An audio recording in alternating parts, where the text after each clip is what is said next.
Welcome back to another episode of Rock Boys Football, taking another deep dive into this Florida Gators program and talking about some emerging targets for the Gators in the transfer portal. Now, about a couple days ago, we talked about some top targets that I thought would be really good fits in Gainesville. Within the last 48 hours, you've seen this coaching staff extend a lot of offers, working on getting a lot of visits to take place in early January. Want to talk about some of those names that we could see Florida really pursuing, getting on campus in the next couple of days. Before we get into it, just want to say thank you to you guys. This has been a blast of a program to talk about. And for the Florida fans, you guys have continued to show a ton of support, again, through the highs, the lows of that 2023 season. Can't thank you guys enough for rocking with the fellas. If you guys do enjoy the content, consider subscribing to the channel. Now, before we get into the specific players, I kind of want to give my outlook on where Florida is going in the transfer portal. Two things that stand out. One, and we already talked about this, Florida signed a smaller class in 2024. Again, a talented class with DJ Lagway, LJ McCray, but a smaller class. And so they have a little bit more flexibility in terms of what players and how many players they want to go out and get in the transfer portal. And the second thing that you're really excited about is Will Harris getting extremely active on the recruiting trail, right? He's taking a look at this defensive background saying, what kind of players do I need in to have immediate success for Florida in 2024 in that secondary room? We're going to talk about a lot of prospects that Will Harris is going after. The first guy I want to talk about, John Humphrey. Interesting story on John Humphrey, a guy that we've talked about a lot the last couple of weeks, committed to USC a couple of days ago, maybe about a week ago. He's going to be taking a visit to Gainesville in early January, trying to flip that commitment. Now, John Humphrey, a guy that I'm a massive fan of for a couple different things, and for Florida fans that have listened to me for the last couple of months, you know this is my kind of cornerback, right? 6'2", 205 pounds. He has the length. He has the physicality. He has the athleticism. And when you're evaluating cornerbacks and talking about upside at that position, you want big frames and you want physical and athletic frames. And John Humphrey has that.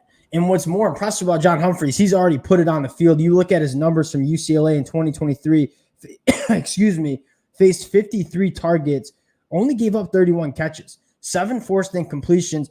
The number I have circled in my notes right here, an 8.1% missed tackle rate, extremely low for a defensive back. So you're looking at a guy that is extremely good in coverage, has that frame to deal with the physicality of SEC receivers that he's going to see, but also tackles in space, a thing that was a massive problem for Florida in the back end. And what I like most about John Humphrey, battle tested against some really good quarterbacks and really good wide receiver play out in the Pac-12, right? Caleb Williams at USC, Bo Nix at Oregon, Michael Penix at Washington, with a ton of talented wide receivers. You don't have that many issues about John Humphrey making that transition to the SEC level because he's already seen a lot of quality quarterbacks and wide receivers at UCLA. Probably my favorite target for the Florida Gators in the transfer portal. And you're starting to kind of see a type emerge for Florida in that defensive background. They want big physical guys, right? Triquez Bridges coming from Oregon, goes 6'3", 195 pounds. John Humphrey, 6'2", 205 pounds. Next guy I want to talk about, and another name that I'm extremely excited about coming from South Alabama, is Jaden Voson. And this is a guy that we talked about this earlier in terms of Florida kind of mixing up their approach in terms of who they're going after in the transfer portal. Last year, it always felt like they were kind of logo chasing, right? Going out and getting RJ Moten from Michigan, going out and getting some offensive linemen from Alabama, guys who might have been wearing a good logo on their helmet but hadn't really played that good of football, right? RJ Moten lost his starting job at Michigan midway through last season. What you're seeing Billy Napier and the Florida Gators do now is going out and getting guys that, yeah, maybe they're coming from the group of 5 level, but they've already played really good football. Jaden Voson is kind of that guy. He's going into his 6th year of college football. The last 2 years, 6 interceptions, 12 passes defended, 150 tackles, 8.5 tackles for a loss. He's a guy that can kind of do it all for Florida in that back end. Another thing we've talked about, Austin Armstrong wants guys with position versatility. You take a look at his snap counts, almost 400 snaps coming in the box, 193 in the slot, and 150 as a free safety. You want to get multiple in your personnel. You want to give a lot of different looks to the opposing offense. Jaden Voson is a guy that I think allows you to do that. And he's really, really good in the run game as well and good in coverage.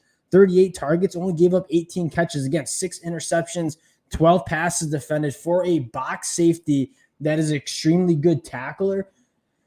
Those are really good numbers in coverage. The next guy we're going on to, and again, very similar MO here, going out to Western Kentucky, and very similar kind of player here in terms of doing a lot of different things for defense, and that's Kendrick Simkins from Western Kentucky, one of my favorite players in the transfer portal. In 2023, 10 tackles for a loss, 6.5 sacks. He's an elite pass rusher. Like, you watch some of these Western Kentucky games, they'll line him up as an edge rusher, kind of like stand-up, almost 5 technique guy, and has kind of some pass rush chops. And he's up to 210 pounds, so he kind of gives you that ability to add some speed and coverage ability, but also not really giving much up in the run game. A good tackler, a good guy in coverage. Today's 27 targets, only 14 catches, a 51% completion percentage when targeted. Very similar to Jaden Voson, a guy that you can kind of move around. You see him lining up as kind of an edge rusher. You see him lining up kind of as an overhang linebacker, and you see him playing the free safety role. You see him playing the slot corner, doing a lot of different things, making plays around and at the line of scrimmage. That's what Florida is looking for. You look at Florida and where they struggled at, the physicality and, quite frankly, the effort level from Florida in the defensive back room just wasn't good enough. The tackling stunk. Guys were not being physical at the point of attack. Guys like Jaden Voson, Kendrick Simkins, I get they're coming from the group of 5 level. You're not going to have the effort problem or the physicality problem with those kind of guys. And if you have questions about, can they play at the SEC level?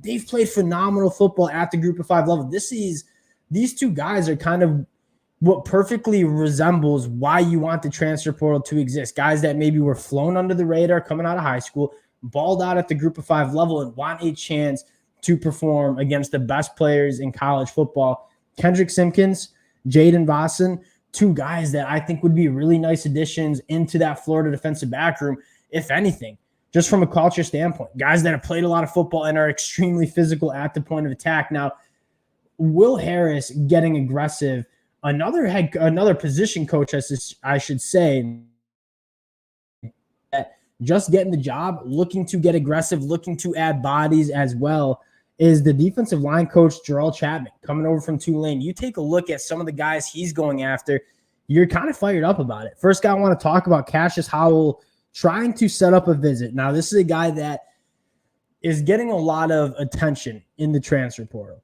6'4", 235 pounds, an elite pass rusher. You're looking to maybe kind of replace a guy like Princely Yu, who, although was an elite pass rusher, maybe struggled in run support at times. Cassius Howell can kind of do it both. You look at his numbers, 10.5 tackles for a loss, 9.5 sacks. And you look at him as a pure pass rusher, over a 22% pass rush win rate, 24 quarterback hurries. This is a guy that's dripping with talent. I mean, his explosiveness as a blitzer, is evident. And I would be really excited to see if he can kind of make that jump. Probably need to put a little bit more weight on him, but he's a guy that you can see the SEC athleticism when he's playing the sport. Now, one more guy I want to talk about on that defensive line, and you're starting to see the position groups that Florida feels like they need to address emerge, is Kaden Ward coming from Miami of Ohio. Now, another guy that is getting a lot of attention from Power 5 programs in the transfer portal. But again, it's nice to see Florida looking at that group of 5 level and saying, we want guys coming into this program that have showed that they can play at a Power 5 level. Kaden Ward, insane numbers. 12 tackles for a loss, 9.5 sacks, 42 quarterback hurries. He's a guy that just wins. He wins with power through tackles. He wins with speed around the edge. And a guy that also had 15-plus run stops in that 2023 season. A do-it-all guy that provides some depth, that provides some playmaking at that edge rusher spot. Those are the names that you're seeing Florida really go after. Now, the one position group, especially with a guy like Makuza hitting the transfer portal, is that offensive line. And we'll continue to see who they go after. Obviously, going out to San Diego State, getting a tackle that I'm a fan of. Florida needs to add multiple offensive linemen. I think you look at this offensive line going into 2024, It's not SEC ready. It wasn't SEC ready in 2023, and you don't really see these guys necessarily taking a ton of strides. And even if they do take strides, you need some depth. You need some competition in that room.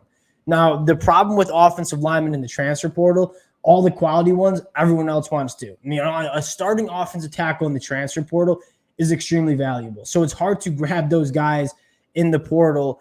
We'll see what offensive linemen emerge and hit the portal. You're still seeing a lot of names hit the portal pretty much every single day.